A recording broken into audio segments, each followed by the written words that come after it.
If you only see snakes and stone, perhaps you haven't looked deep enough. Imagine you're walking through an ancient temple. Its marble columns stand cracked and weathered by the weight of forgotten prayers. Ivy climbs the walls, softly embracing the ruins of devotion. The air is heavy, not just with silence, but with secrets. In the distance, you see a statue, strange, its eyes wide open, mouth frozen mid-scream, and behind it, another figure, still as stone, then another. A chill runs down your spine. You've heard whispers of this place. You've heard of her. The woman cursed by gods, whose gaze alone could freeze your very soul. Medusa, a name that has survived centuries. Yet you realize something feels wrong. Something doesn't quite match the tales you've always known. Why would the gods, powerful and eternal, need a woman to terrify the world? Why silence her in stone, yet allow her legend to echo endlessly? The truth, hidden behind those serpentine curls, those piercing eyes, is darker, sadder, and far more profound than what you've been told. She was never a monster. She was never the villain. Medusa is the warning that Olympus hoped you'd never uncover. Tonight, together, we'll walk the hidden corridors of mythology. We'll peel back layers of legend and confront a secret that still haunts the gods. A story of betrayal, punishment, and power. The kind that shatters illusions and reshapes worlds. But beware. Once you hear it, you might never see Medusa or the gods in the same way again. Are you ready to uncover the truth hidden in the shadows of mythology's most misunderstood figure? Stay, because what you find out tonight could change everything. In the earliest stories, the ones carved into stone and painted on clay, there were 3 sisters, born from the sea, born of night and chaos, the Gorgons, Stheno, the strong, Uriel, the far-roaming, and Medusa, the only one who could die. That detail is always mentioned quickly, as if it doesn't matter. But perhaps it matters more than anything. Immortality is protection. Mortality is vulnerability. And Medusa, unlike her sisters, was vulnerable from the start. Still, the ancient poets spoke of her beauty, not the delicate kind that fades in candlelight, but something more unsettling. The kind of beauty that feels like a secret, that draws gods from clouds and makes even monsters hesitate. They say her hair shimmered like deep river currents. Her voice calmed storms. Her eyes, soft, open, human, held a depth that even Olympus couldn't explain. But the world does not trust what it cannot define. And the gods? The gods never tolerate mystery for long. So her story began to fracture. First, her hair turned to serpents. Then, her eyes turned deadly. Then her name turned monstrous. She became the creature who lives in the shadows of myth.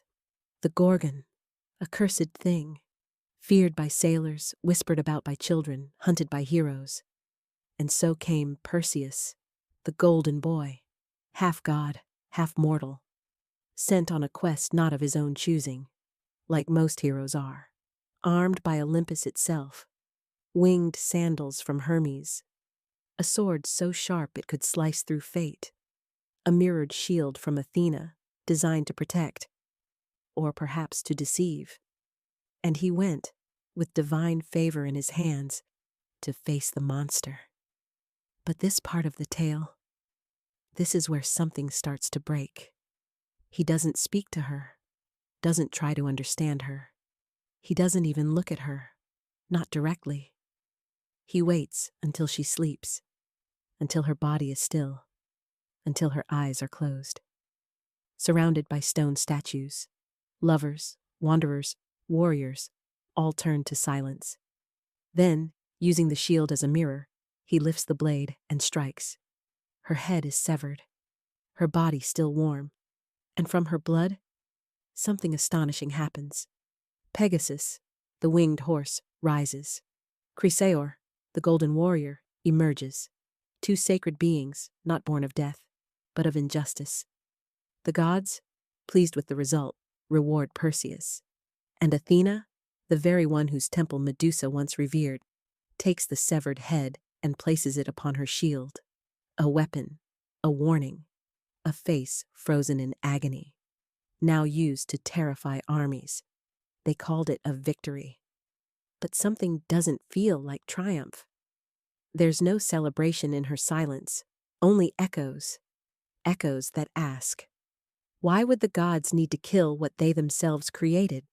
What did Medusa truly represent? And why was that so dangerous? The myths never answer. They only move on. But we won't. Not yet. Before she was a warning, before her hair whispered in scales, Medusa was simply a girl who lived among the columns of marble and light, in the temple of Athena, goddess of wisdom, of war, of silence.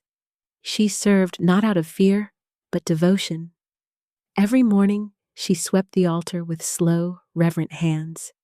Her fingers smelled of olive oil and ash. Her breath moved like prayer, and the sacred flame, it never dimmed in her presence. They say she was beautiful, but not in the way poets exaggerate. Her beauty was the kind that asked for nothing. It did not seek to please, it simply was. And that alone was dangerous.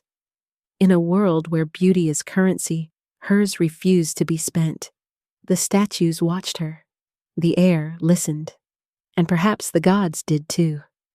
One day, Poseidon noticed her, god of oceans and earthquakes, restless, impulsive, possessive. He saw her lighting incense, kneeling with closed eyes. He saw, and he wanted, not her laughter, not her thoughts, just her. And gods, when they want, do not ask. In the shadow of the goddess's statue, under a ceiling painted with stars, he reached for her. The myths stumble here, they blur. Some call it seduction, others, desecration. But the truth hides in the silence that follows. Medusa did not speak of it. No one asked. And Athena, the protector of women? The warrior whose temple had been violated? She came not with comfort. She came with punishment. And she looked at Medusa, the victim, as if she were the insult. Not Poseidon. Not the act itself, but the mortal woman who now stained the sanctity of her shrine. So Athena did what gods do when they feel offended. She transformed what she could not bear to face. Medusa's hair, once soft and long, began to twist and hiss. Her breath turned cold. Her eyes no longer wept, they burned. Her voice was lost, not silenced, rewritten. And that was the cruelest part. Not the snakes, not the exile, but the erasure.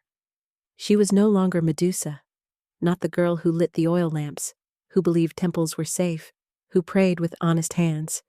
She was now the cursed one, a myth in the making, a warning without a voice, a story others would tell, but never truthfully. They didn't kill her. That would have been too clean, too human. Death is an ending.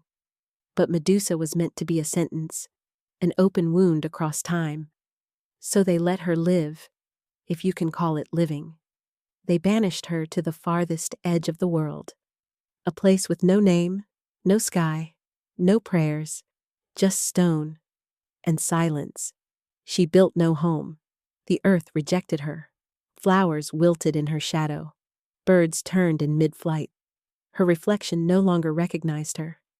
The face staring back was wild, sharp, fractured. But behind it, behind the fangs and the serpents, was still a pulse. Still the memory of firelight in Athena's temple. Still the feeling of stone beneath bare feet, and the smell of olive oil in the morning. But memory faded, and grief turned to rage, and rage turned to stillness. Not peace, not forgiveness, but a kind of knowing that she would never be saved, that no one was coming. So she stopped waiting. She grew into the curse they gave her. She learned to move without fear. She let the snakes whisper for her.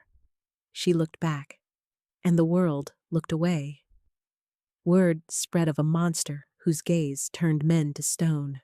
But no one ever asked, why were they staring? What did they hope to find in her face? And why, when they froze, did their expressions look more like guilt than terror? The gods kept her alive for a reason, not compassion, not regret, but because part of them knew she was no longer just a woman. She was a mirror, and they were afraid of what they might see.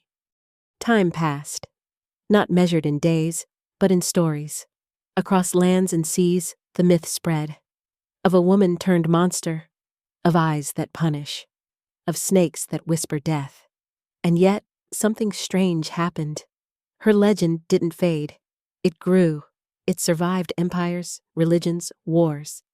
They etched her face into shields, into armor, into stone and silver and silk. They wore her not as a curse, but as protection, as if somewhere, deep inside, they knew what she was made to represent was not shame, but warning. Athena herself, the goddess who cursed her, took Medusa's severed head and crowned it on her own shield, the aegis, a divine emblem, and with it, she won battles. She turned fear into defense. But what irony! The goddess who silenced the girl now wielded her face as power, as if Olympus had no choice but to admit what they tried to destroy could not be unmade, because Medusa wasn't vengeance. She was the limit. The final line drawn in myth, the answer to a question gods didn't want mortals to ask. What happens when the sacred betrays the faithful? She is the shape of that question. Not loud, not screaming, just looking back. The gaze they gave her was not a weapon. It was a mirror. And those who came too close, who dared to look without reverence, saw their own powerlessness reflected and turned to stone. Medusa never hunted anyone. She didn't wander from her cave. She wasn't a temptress, a predator, a seductress. She stayed, she waited, and they came, one by one, swords drawn, eyes open, seeking glory, and they fell, not to her power, but to their own blindness. Medusa became immortal, not by favor of gods, but by the truth she forced the world to face. You can curse a woman, you can exile her, you can twist her story, but you cannot erase the consequence of your own cruelty. And Medusa is that consequence? She is what stares back from the dark. She is what survives long after the hands that silenced her are dust. She is the gods' warning, not to mortals, but to themselves. We think of myths as old, as ruins, as dust, as echoes behind glass. But some myths do not sleep. Some eyes still watch, some warnings still breathe. What if Medusa never truly vanished? What if she stands in every story we choose not to believe? In every girl who is told to be quiet? In every truth buried beneath a more convenient lie? In every voice that trembles and is met with silence? What if her gaze was never meant to destroy, but to expose? What if those turned to stone were never victims, but those who saw themselves clearly for the first time and couldn't bear it? Maybe Medusa doesn't live in caves anymore. Maybe she lives in mirrors, in the spaces between questions we don't ask, in the names we forget too quickly. And maybe she's not angry, not anymore. Maybe she's just waiting, not to be feared, but to be understood.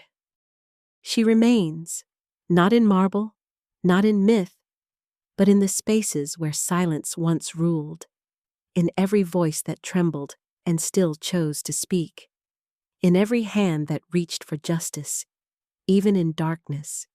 She lingers in dreams, in the quiet between breaths, in the eyes of those who no longer lower their gaze. They still call her a monster. They still repeat the old story. But monsters don't pray in temples. Monsters don't protect the sacred. Monsters don't become legends that outlive gods. They called her cursed. But what is a curse, if not a truth the world refuses to face? So, let us remember her now. Not for the snakes, not for the gaze, but for the stillness she was forced into. The solitude she survived. The light she once carried before it was taken. She was never the end of the story. She was the story they didn't want told. Tonight, let her be more than the warning. Let her be the witness. The one who saw, the one who endured, the one who remains when all others have turned away. Close your eyes now. Let her rest. Let her return to the sea, not in exile, but in peace. And if you ever hear her name again, may you not speak it with fear, but with reverence. Because if she watches still, she no longer warns. She waits. And in that waiting, she becomes something more. Not a monster, not a myth, but memory.